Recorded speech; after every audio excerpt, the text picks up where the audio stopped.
Dans la série des réseaux pédocriminels n'existe pas, voici le round numéro 10, le réseau des orphelinats de Jersey. Alors, orphelinat de Jersey, une nouvelle enquête ou un étouffoir en règle? Un policier anglais qui a travaillé sur l'affaire de l'orphelinat de Jersey, Lenny Harper, a publié une lettre ouverte adressée au sénateur de Jersey, Ian Lemarquand, afin de dénoncer la manière dont les autorités locales ont interféré dans l'enquête.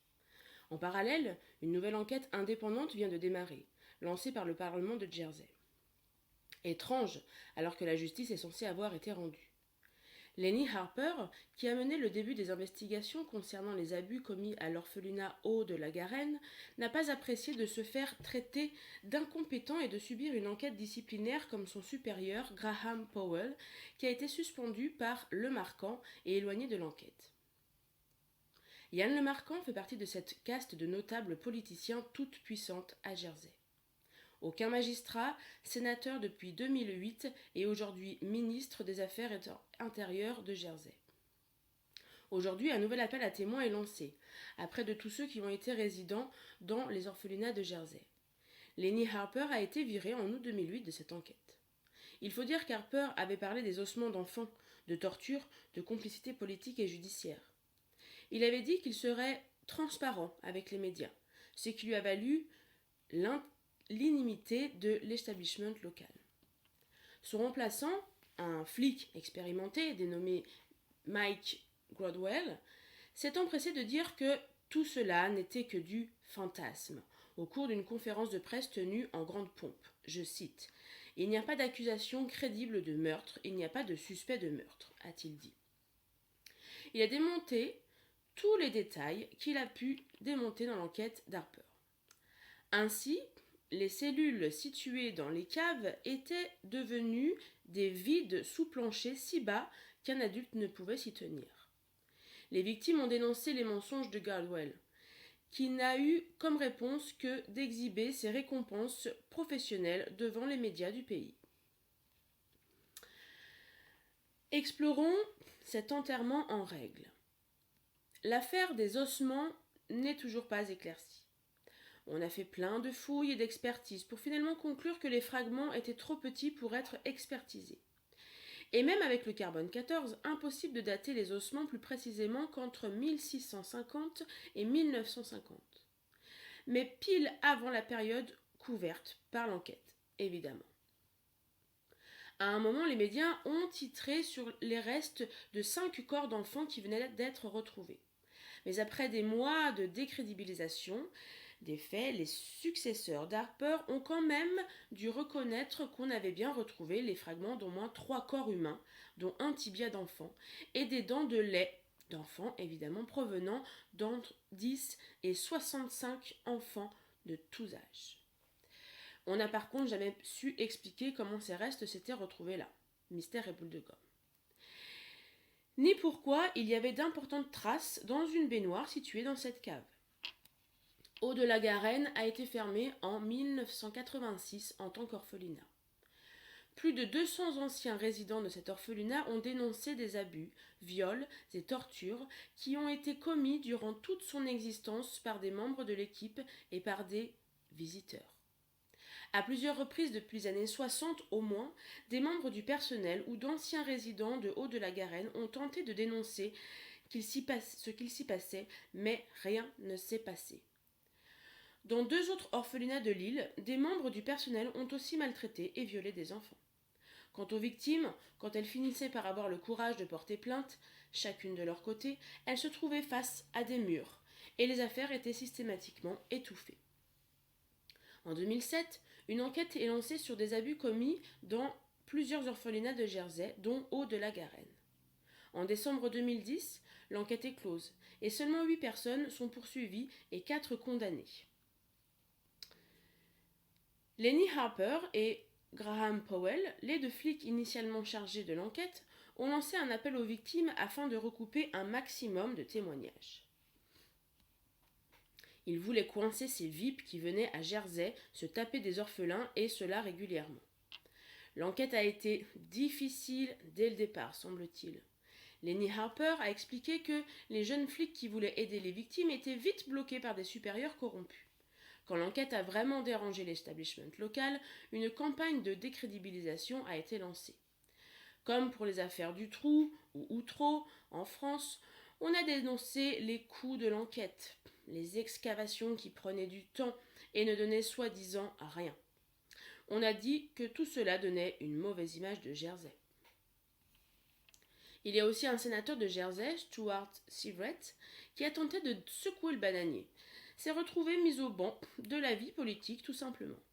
Il a même été envoyé en tôle en novembre 2010 pour avoir affirmé sur son blog qu'un rapport secret mentionnait des morts suspectes à l'hôpital de Jersey.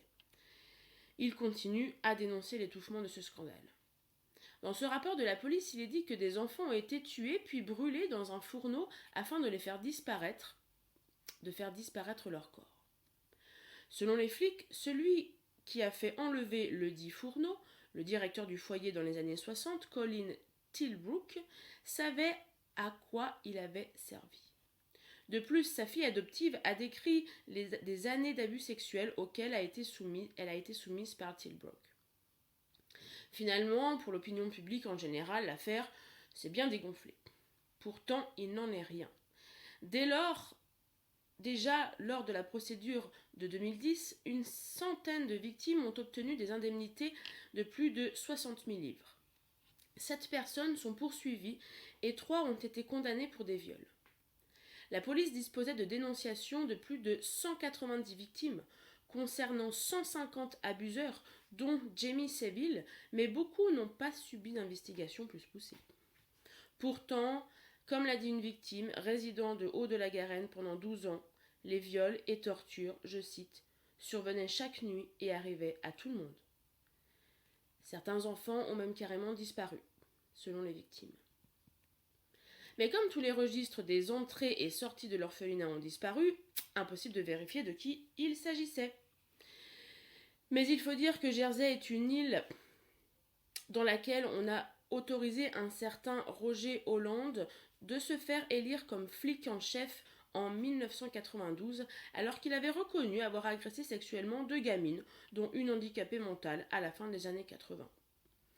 Il a été réélu en 1995 et promu en 1997. C'est seulement en 2001 qu'il a fini par être condamné pour une autre agression, celle d'une fillette à l'arrière du van de police. On a aussi appris qu'un certain Edward Pesnel, dite la bête de Jersey, qui a terrorisé l'île pendant 11 ans, était un visiteur de Haut-de-la-Garenne. Il passait pour fou, obsédé par le satanisme, prenait les enfants ou les femmes dans leur lit et les violait, mais au même moment, il faisait aussi le Père Noël à l'orphelinat. Il aimait bien les déguisements. Pendant ses attaques, il portait un masque et un grand manteau. Pesnel a finalement pris 30 ans de prison en 1971 pour 13 agressions de femmes et d'enfants. Avec l'affaire Jamie Savile et le flot de révélations qui s'en est suivi, on a eu la confirmation que l'orphelinat était bien devenu un centre d'approvisionnement en enfants. Plusieurs nouvelles victimes de Savile à l'orphelinat de Jersey se sont fait connaître en 2012. Lenny Harper a confirmé que Jamie Savile, pourvoyeur d'enfants pour les VIP, était allé plusieurs fois à Haut-de-la-Garenne, contrairement à ce qu'il a toujours dit. Harper a dit qu'il n'a aucune raison de douter que Savile a violé des enfants dans l'orphelinat.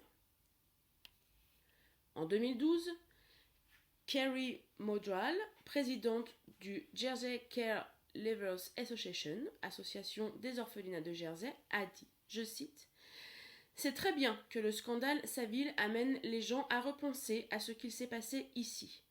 Mais pourquoi l'État de Jersey admet-il seulement les choses maintenant à propos de Savile?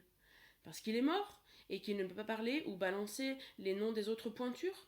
Savile n'était que la pointe de l'iceberg. » Lenny Harper, quant à lui, a expliqué que plusieurs victimes ont déclaré que les enfants étaient loués à des membres de la Yachting Fraternity et à d'autres éminents citoyens. Autrement, le club de yacht du coin et leurs copains utilisaient les services de cet orphelinat sous le prétexte de sorties récréatives. Mais durant ces sorties, les enfants étaient sauvagement abusés et violés. Quand ils avaient le malheur de se plaindre, ils étaient à nouveau frappés par l'équipe de l'orphelinat et enfermés dans des cellules. Cellules qui, bien évidemment, n'existent pas officiellement. Une victime a dit que quand il a parlé des viols subis dans l'orphelinat à son psychiatre, celui-ci lui a répondu que s'il en reparlait, il irait en hôpital psychiatrique.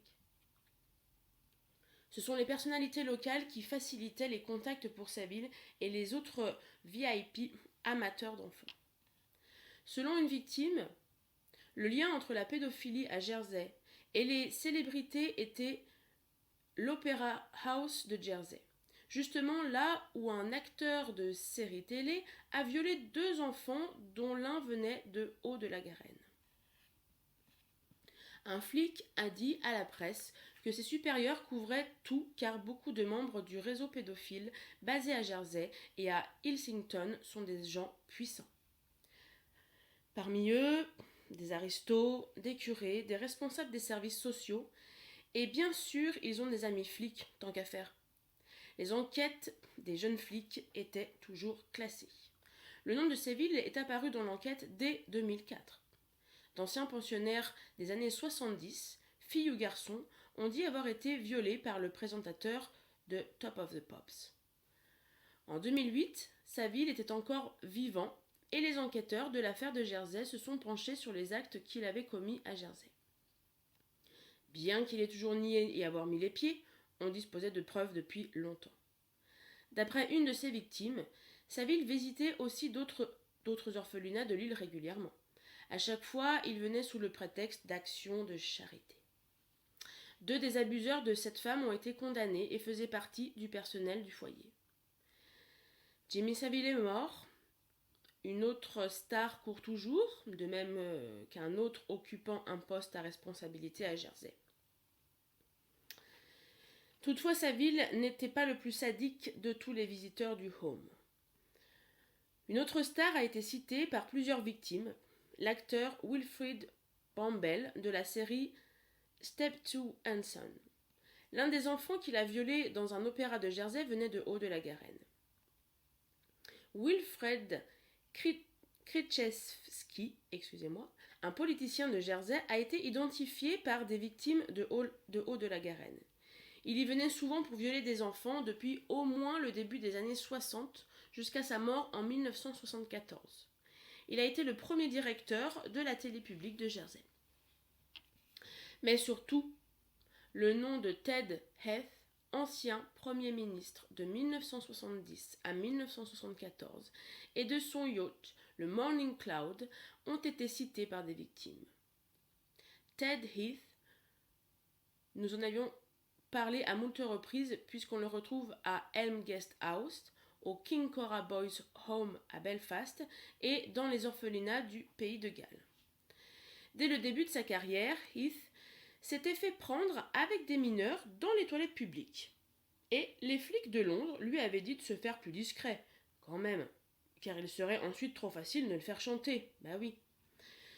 Ce qui n'a pas manqué, les Anglais lui reprochent encore d'avoir vendu son pays à l'Europe. Bref, Heath était un visiteur régulier de Jersey, et en particulier de l'orphelinat Haut-de-la-Garenne. Il y a un témoin qui a vu Saville emmener des garçons à bord de son yacht, pour des virées durant le week-end. Heath était un sataniste très élevé dans la hiérarchie, cité dans une liste sortie récemment, mais aussi par divers témoins. Selon un certain Michael Shripton et d'autres témoignages, Ted Heath était même un meurtrier d'enfants, adepte des sacrifices. Parlons à présent des connexions.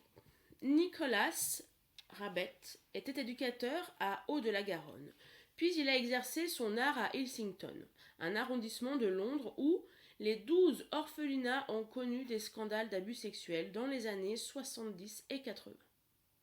Là, Rabet a été durant 15 ans superintendant des orphelinats, sous la supervision de Margaret Hodge, devenue la toute première ministre de l'Enfance nommée par Tony Blair. Régulièrement, Rabet amenait des enfants des orphelinats d'Ilsington en camping à Jersey. Un travailleur social natif de Jersey qui travaillait à Ilsington a organisé la plupart des voyages. Cette information a été communiquée à la police, mais rien n'a bougé. Il a quitté l'Angleterre en 1995, dès que son nom a été cité dans la presse. Mais il a été condamné en Thaïlande en 2006 pour avoir abusé une trentaine de garçons à Pattaya, le paradis des pédophiles, des pédocriminels. Il attirait des gamins chez lui pour les violer et les payait s'il ramenait d'autres victimes. En 1995, la presse l'a mentionné quand l'affaire des orphelinats d'Hilsington a commencé à faire des vagues. À cette époque, il avait ouvert sa propre structure d'accueil dans la campagne, dans une grande propriété léguée à Rabbet par une riche veuve. Pourtant, à l'époque, il avait déjà essuyé des accusations de pédophilie et était en contact avec des pédocriminels condamnés. Les enfants venaient dans cet espace de lieu de vie pour y découvrir la vie, un peu comme pour l'école en bateau en France. Lors de cette enquête, on a oublié d'entendre les victimes d'Hilsington. Eh oui, ça arrive si vite, un oubli. Quant à rechercher d'autres victimes, n'y pensons même pas. Pourtant, les enquêteurs et la justice disposaient de nombreuses photos saisies chez Rabbet et Hockart.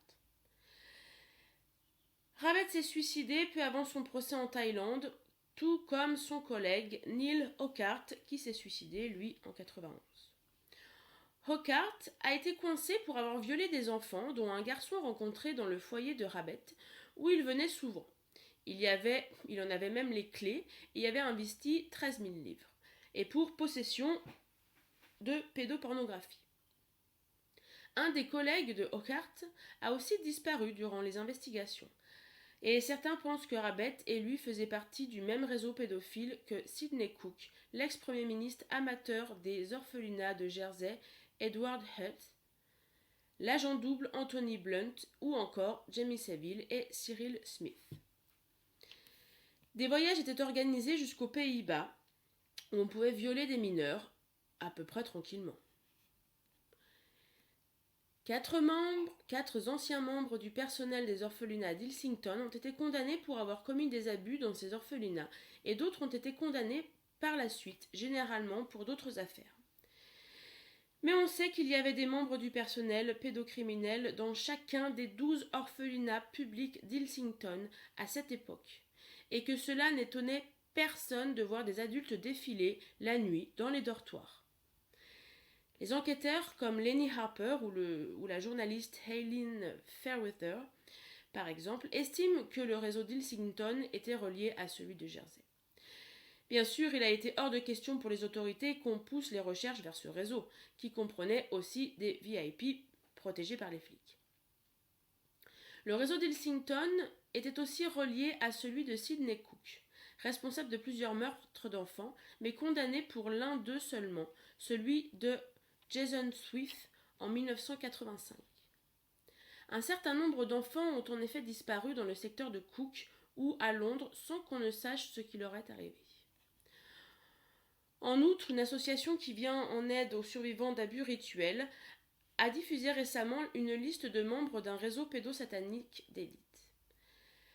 Parmi les noms cités, suite à différents témoignages de victimes ou de complices repentis, il y a Cyril Smith, Ted Heath, Margaret Hodge, mais aussi une certaine Patricia Thornton. Pendant plus de 20 ans, Patricia Thornton a été infirmière à Haut-de-la-Garenne. Et elle y a même exercé des responsabilités jusqu'à son départ en 1973.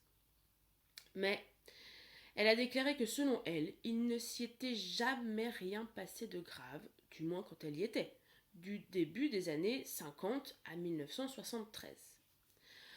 En 1996, Thornton a reçu une médaille pour service rendu par la reine d'Angleterre, probablement parce qu'elle n'a cessé de répéter dans les médias qu'il ne s'était rien passé à Haut-de-la-Garenne.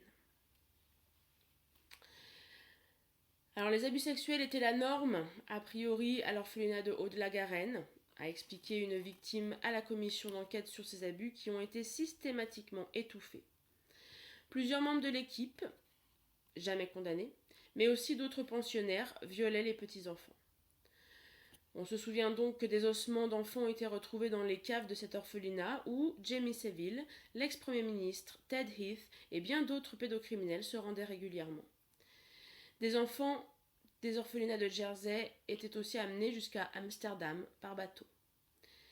Et maintenant, cette commission a recommandé de tout détruire. Comme ça, ce sera beaucoup plus simple.